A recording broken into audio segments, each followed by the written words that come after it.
Hello दोस्तों, अगर आप हरियाणा कौशल रोजगार निगम में एरीगेशन डिपार्टमेंट में लगे हुए हो, एजुकेशन डिपार्टमेंट में, पंचायत डिपार्टमेंट में हो, रिवेन्यू में हो, या यूएचबीवीएन डीएचबीएन या किसी प्रकार से हरियाणा के किसी भी ऐसे डिपार्टमेंट में लगे हुए हो जहां आप हरियाणा कौशल रोजगार निगम के तहत लगे हुए हो, आपको इन्फॉर्मेशन है 31 मार्च 2026 को लगभग सभी के कॉन्ट्रैक्ट जो पीरियड थे वो खत्म हो चुके थे। सभी को कहीं ना कहीं इंतजार था भाई एचकेएन का जो कॉन्ट्रैक्ट पीरियड कब बढ़ेगा, कब बढ़ेगा, कब बढ़ेगा। क्योंकि दोस्तों, जब कॉन्ट्रैक्ट पीरियड आपका खत्म हो जाता है तो आपकी अटेंडेंस वगैरह लगनी बंद हो जाती है। कहीं ना कहीं एक टेंशन शुरू हो जाती है भाई कॉन्ट्रैक्ट पीरियड बढ़ेगा नहीं बढ़ेगा, अगर बढ़ेगा तो सैलरी कब आएगी। क्योंकि लगभग दोस्तों 2 महीने, 3 महीने, 1 महीने से जो कौशल रोजगार निगम में लगे हुए कर्मचारियों की सैलरी भी रुकी हुई है। कहीं ना कहीं सभी को एक आस और एक उम्मीद है कौशल रोजगार निगम वालों का कॉन्ट्रैक्ट कब बढ़ेगा, कब बढ़ेगा, कब बढ़ेगा। जी हाँ दोस्तों, कुछ ना कुछ तो पहल करनी होती है,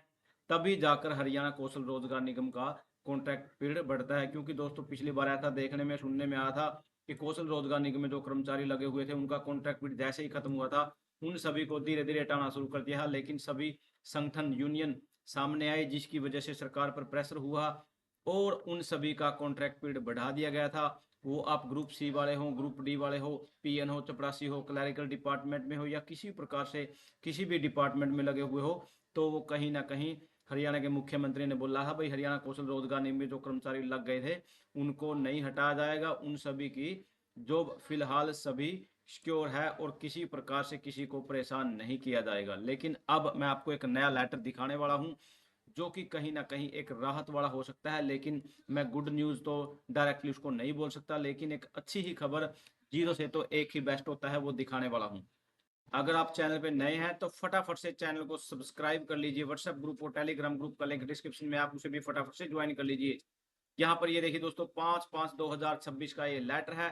अनुबंधित विद्युत कर्मचारी संघ हरियाणा, भारतीय मजदूर संघ, यहाँ पर इसके प्रदेश अध्यक्ष, प्रदेश कोषाध्यक्ष और प्रदेश, यहाँ सभी के सभी जैसे ठाकुर जी हैं। यहाँ पत्र क्रमांक यहाँ इनको डायरेक्टली लिख दिया है, सेवा में माननीय मुख्य कार्यकारी अधिकारी हरियाणा कौशल रोजगार निगम लिमिटेड, सेक्टर 12 पंचकुला।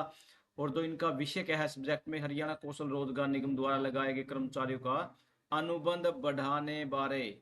यह इसके अंदर क्या मेंशन किया गया है, महोदय जी, सर्वप्रथम भारतीय मजदूर संघ से संबंधित अनुबंधित विद्युत कर्मचारी संघ हरियाणा आपके स्वस्थ स्वास्थ्य की कामना करता है।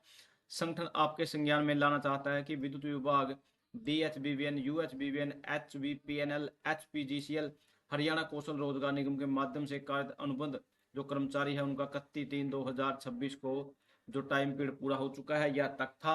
अतः संगठन आपसे अनुरोध करता है कि हरियाणा कौशल रोजगार निगम के कर्मचारियों का अनुबंध जल्द से जल्द बढ़ाया जाए ताकि कर्मचारियों को अप्रैल महीने का वेतन समय पर मिल सके और उनको आर्थिक नुकसान न हो।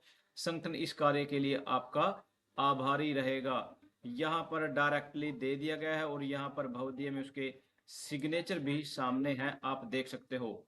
यहाँ पर डायरेक्टली जैसे ही भवदीय के सिग्नेचर दे दिए गए हैं, लेकिन प्रतिलिपि कहाँ कहाँ भेजी गई है देख लेते हैं।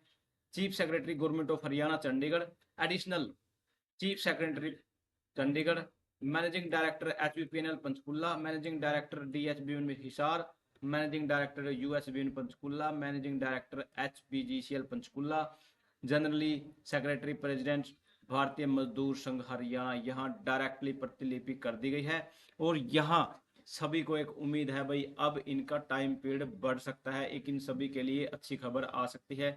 जैसे कौशल रोजगार निगम में सरकारी स्कूलों में भी ग्रुप डी के कर्मचारी हैं, उनके भी लगातार मैसेज आ रहे हैं सर हमारा टाइम पीरियड कब बढ़ेगा, कब बढ़ेगा। क्योंकि दोस्तों अभी तक टाइम पीरियड नहीं बढ़ा है, 1 महीने से भी 5 दिन का समय ज्यादा हो चुका है। सरकार से उम्मीद रखते हैं भाई इस टाइम पीरियड को बढ़ाया जाएगा, कहीं ना कहीं इन कच्चे कर्मचारियों को राहत दी जाएगी। कम से कम जब तक ये सरकार यहाँ पर है तब तक तो ये इनका कम से कम ध्यान रखेंगे, ख्याल रखेंगे। लेकिन जैसे जॉब सिक्योरिटी का कोई टर्म्स कंडीशन या गाइडलाइंस आती है तो कहीं ना कहीं इनको भी एक राहत की उम्मीद हो सकती है। थैंक यू दोस्तों। इन